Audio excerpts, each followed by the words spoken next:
that all right there? See it there, unless I move a little. Okay. So that's good. This isn't the real one. Is this the one you wear, or No, is this just the, it's the just one a for kind of for the one they interviews? sell it at concessions. Okay. Do you want to wait until they bring your... No, I'm oh, fine. okay. I'm fine. Thank you. There she is getting already. it. This is water, but it's not cold. I'm getting coffee. Thank you. I Yeah, think we're gonna. She's getting you coffee. If that's okay. Do you want some water, Bobbie? I might just take a quick sip here. They didn't have any cold one. That's all right. And Bobbie, where'd you get that thick hair?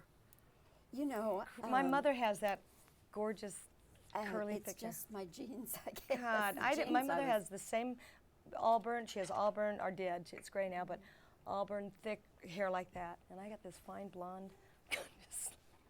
You have to keep pumping Mine it is up. really fine, too. Yeah. I would give anything for thick hair. Even my hairdresser talks about it. I know, it's really. They were just saying over at Good Morning Texas that the best ratings they have had in ages was when they did something on hair extensions about 2 weeks ago. I know. So they're going to do it again. When? Oh, really? Yeah, because we're in Thank you. rated. Yeah. Okay. Cathy, Rigby, welcome back to Dallas. Thank you very much. It's great to be back here. And it's great to see you looking younger than springtime, as you always do. No, it's the lights. Isn't that the truth? Yes. I mean, I'm a stickler for lights because it Underneath, yeah. you either look great or you look You like don't. Godzilla. Yeah, exactly. Like road map. Anyway, I have never seen Seussical, but you did it on Broadway. Yes. Did you actually create the role? No, I didn't create the role. The role was created by a gentleman named David Shiner, who did Full Moon, and he's a mime, actually. And he's much different looking, and Rosie O'Donnell also did it. The role of the Cat in the Hat is one that really can be adapted to quite a few people. The Cat is the kind of the PG cabaret leader. Full of the same. If you take cabaret and you made a PG and you put the Seuss words into it, it's very much like that, where he creates chaos and mischief, and he's really a metaphor for life, in that he's the part of life where just as you think things are going well, the cat steps in and says, "Well, don't get too comfortable yet, because I have something for you to overcome or deal with or whatever," and so it's very much like he's the ringleader of a lot of different things of the story. He's the narrator. The cat involves the audience, and so on. So, and it's great fun. And it's one of those roles as an adult that you get to play, where you get away with stuff that you would never get away with as an adult, or as a child. But as the Cat in the Hat, you do. Many people who have seen both versions like this version better. Why do you think that is? Well, I think when Lynn Ahrens and Steve Flaherty, who wrote Ragtime, first conceived the show and put it up, and actually put it through a workshop, the reviews from the workshop were so brilliant, and people couldn't wait for the show to open. And everybody, and it was almost a simpler version, a more direct, more easily understood, because obviously Seuss words are, if you don't follow the stories, you're not going to know how to follow, or if you don't follow the books, you're not going to know how to follow the story, the musical as well. Anyway, they took it to Broadway, and I think, like some of the Broadway shows, there's so much at stake, so many millions of dollars, that you get art by committee sometimes, where so many people are saying, I think you should do this, and you get a compromise. And so Lynn and Steven said, and after it closed in New York, they said, let's go back to what we did. And that doesn't mean that you're changing the storyline at all that much, but you're just making it more easily understood, simpler, more direct, and continue to maintain the heart of the show. The music has always been brilliant. I just love the music in this show. It's very much like Once on This Island also. It's magical, it's heartfelt, it's funny and fun, and a lot of tongue twisters. But they, I think they just went and cleaned it up a little bit. And they made the cat more present, so the cat could kind of tell the audience, especially those that didn't read the books, what was going on. And the cat adds the humor and all of that. a lot of the humor. But I think just by making it clearer and simplifying and going back to the heart of the story, they got it back. Do you prefer this version over the original? Well, you know what, I like that people understand it more. There are things about the Broadway version that I always loved the Broadway version, so it's not, and this version isn't that much different. That it's more words here and there, and the way the show is structured. So there are different costumes, and I like this better because JoJo and the cat run the story. Basically, it's about JoJo's imagination. And the show in New York started out it started out so big that you couldn't go anywhere from there. You kind of you had your big spectacular right at the very beginning, and this one starts with a white box and a hat, and the show is created from JoJo's imagination from there. So it has somewhere to go. Your family is almost like the Brady Bunch. I mean, the McCoy. The McCoys, the real McCoys. Yes, it's a family business. Nepotism reigns in our family. Yeah. Well, now you and your husband have you are the producers. Yeah. Well, you have your own company. We produce theater in Southern California, and we produce theatrical shows around the country. We are one of the producers on this show. We aren't the producers, but. You know, my daughter is on the road with me, my 17-year-old, and she's in quite a few of the numbers, and she I think probably where anybody would recognize her, that where she really stands out is in the Circus McGurk. She is this 5'9". She's all in pink. She looks like Lucille Ball with a pink wig on.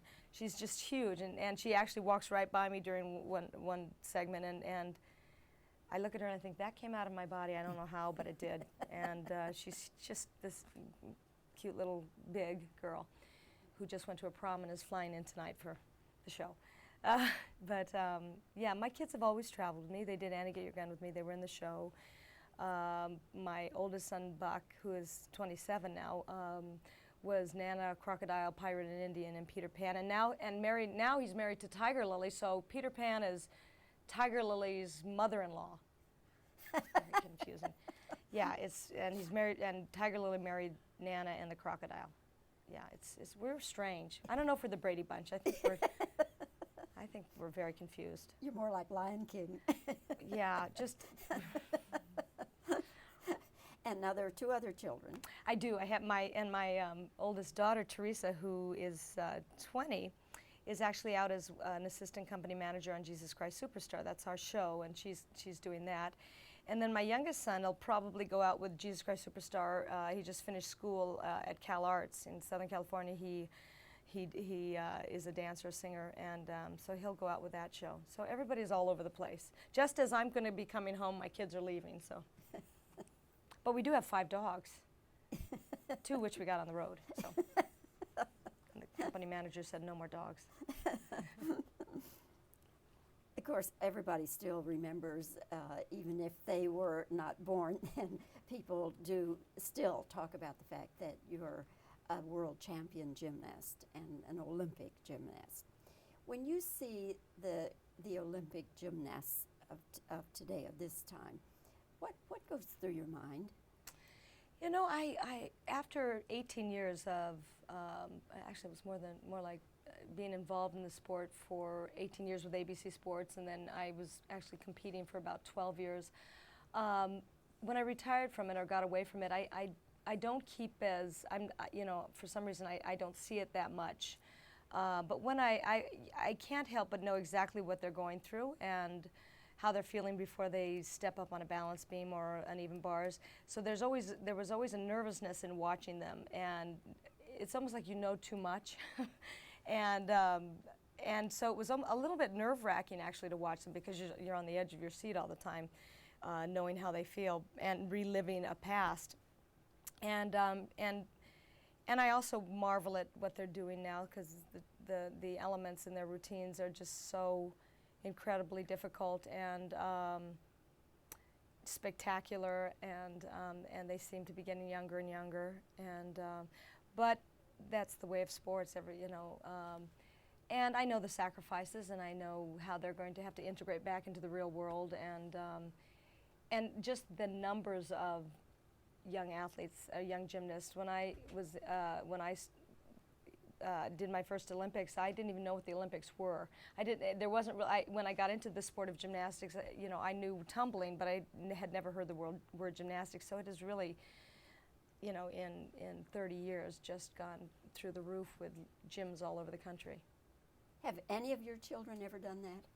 They all actually are very athletic. My first husband was actually a professional football player and very athletic, so my two boys are very agile, very athletic. As I said, my younger son is actually in school for dance, and they all did gymnastics at one time. They all can do it, but they're much more dance-oriented, all the kids.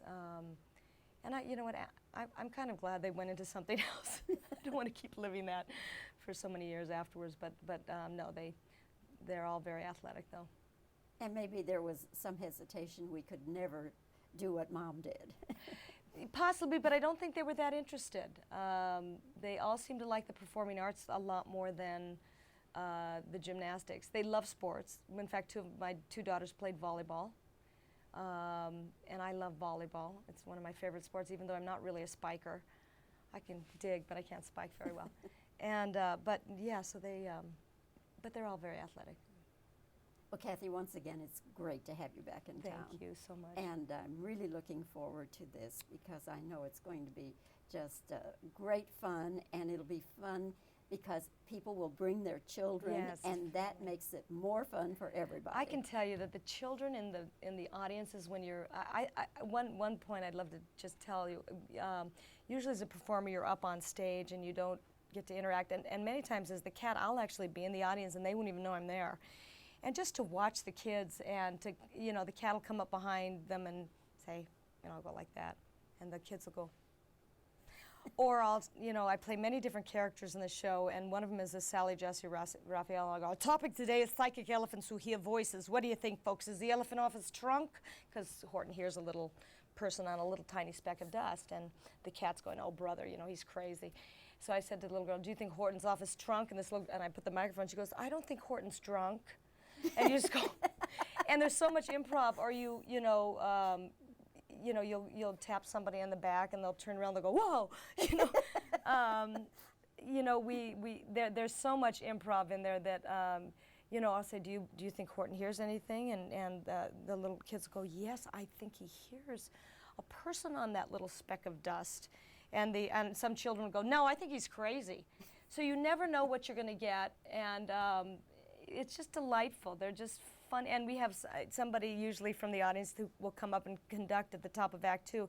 And these kids, sometimes they're shy, but sometimes they get out there on stage, and for that brief little moment, they're just shining and so happy, and it's really lovely. I really enjoy it. And of course the adults are funny too, because they're like, oh, please don't stop and look at me or talk to me, or they'll stand up and the whole spotlight will be on them. They'll go, oh, why did I do this? You know. Well, you can talk to me, but don't creep up behind me. No, actually I did have one lady who wrote a letter saying, you scared me to death. That's not nice. So I went, okay, it was Palm Beach. Anyway. Cathy, you're just great. Thank you Thank so you. much for your time. Thank you. You'll just start to answer, and Sure. then I'll wave you Sure. off. Okay.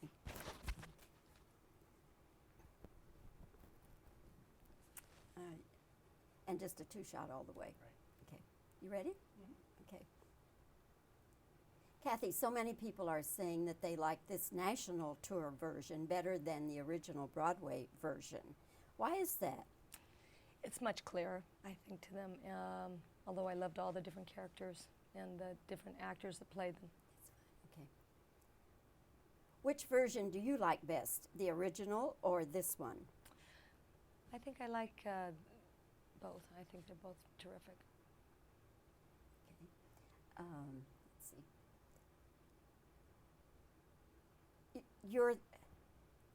Your family's kind of like the Brady Bunch. Everybody's in the business. Exactly. Yes, nepotism reigns in our family. They're all going to make money. They're all, yeah. Get those kids to work. Get those kids working. Pay for college. Yes, exactly. Let's see, where did I go from there? Okay.